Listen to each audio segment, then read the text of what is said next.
ಎಲ್ಲರಿಗೂ ನಮಸ್ಕಾರ. ಡಿಲಿಷಿಯಸ್ ಕುಕ್ಸ್ಗೆ ಸ್ವಾಗತ. ಇವತ್ತು ಎಲ್ರಿಗೂ ಇಷ್ಟ ಆಗುವಂತಹ ರೆಸಿಪಿನ ನಾನು ನಿಮ್ಮ ಜೊತೆ ಇವತ್ತು ಶೇರ್ ಮಾಡ್ತೀನಿ. ನುಗ್ಗೆಕಾಯಿ ಸಾಂಬಾರು ಯಾವ ರೀತಿ ಮಾಡೋದು ಅಂತ ನೋಡೋಣ ಬನ್ನಿ ರೆಸಿಪಿನ. ಮೊದಲಿಗೆ ಇಲ್ಲಿ ನಾನು ಬೇಳೆನ ನೆನೆಸಿಟ್ಟಿದ್ದೀನಿ, ಒಂದು 10 ನಿಮಿಷ ನೆನೆಸಿದ್ದೀನಿ. ಆನಂತರ ಇಲ್ಲಿ ಒಂದು 2 ಟೊಮೊಟೊನ ಸಣ್ಣಗೆ ಕಟ್ ಮಾಡಿ ಇಟ್ಕೊಂಡಿದ್ದೀನಿ.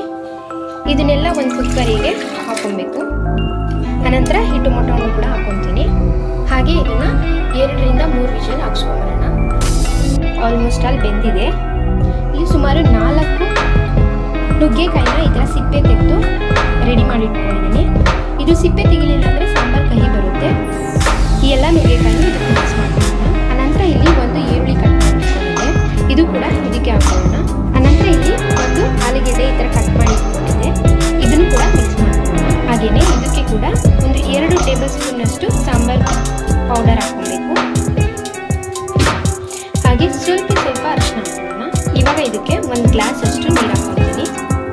ಇವಾಗ ಕನ್ಸಿಸ್ಟೆನ್ಸಿ ನೋಡಿ ನೀರು ಹಾಕೋಬೇಕಾಗುತ್ತೆ ಸಾಂಬಾರ್ದು. ಸೊ ಬೇಳೆ ಎಲ್ಲ ಬೆಂದಿದೆಯಲ್ಲ, ಸೊ ಇನ್ನೂ ಸ್ವಲ್ಪ ಗಟ್ಟಿ ಆಗುತ್ತೆ. ಮತ್ತೆ ಒಂದು ಅರ್ಧ ಗ್ಲಾಸ್ ಅಷ್ಟು ಹಾಕೊಂಡಿದ್ದೀನಿ.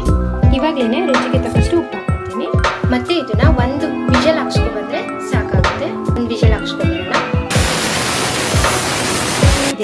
ಅಷ್ಟು ಚೆನ್ನಾಗಿ ಬಂದಿದೆ ಅಂತ. ಇವಾಗ ಇದಕ್ಕೆ ಸ್ವಲ್ಪ ಕೊತ್ತಂಬರಿ ಸೊಪ್ಪು ಹಾಕೋಣ. ಹಾಗೆಯೇ ರುಚಿ ಹೆಚ್ಚಿಸೋದು ಒಗ್ಗರಣೆ ಹಾಕಿದ ಮೇಲೆ. ಸೊ ಒಗ್ಗರಣೆ ಹಾಕೋಣ ಇದಕ್ಕೆ. ಹಾಗೆ ಎಣ್ಣೆ ಕಾದಿದೆ, ಸ್ವಲ್ಪ ಸಾಸಿವೆ ಹಾಕೋಣ, ಸ್ವಲ್ಪ ಜೀರಿಗೆ, ಕರಿಬೇವು, ಬೆಳ್ಳುಳ್ಳಿನ ಈ ಥರ ಲಜ್ಜಿ ಇಟ್ಕೊಂಡಿದ್ದೆ. ಹಾಗೆಯೇ ಸ್ವಲ್ಪ ಒಣಮೆಣಸಿನ್ಕಾಯಿ. ಇದನ್ನು ಚೆನ್ನಾಗಿ ಬಾಡಿಸ್ಕೊಳ್ಳೋಣ. ಈ ಥರ ಒಗ್ಗರಣೆ ಹಾಕೋದ್ರಿಂದ ಸಾಂಬಾರು ಹೆಚ್ಚು ರುಚಿಕರವಾಗಿರುತ್ತೆ.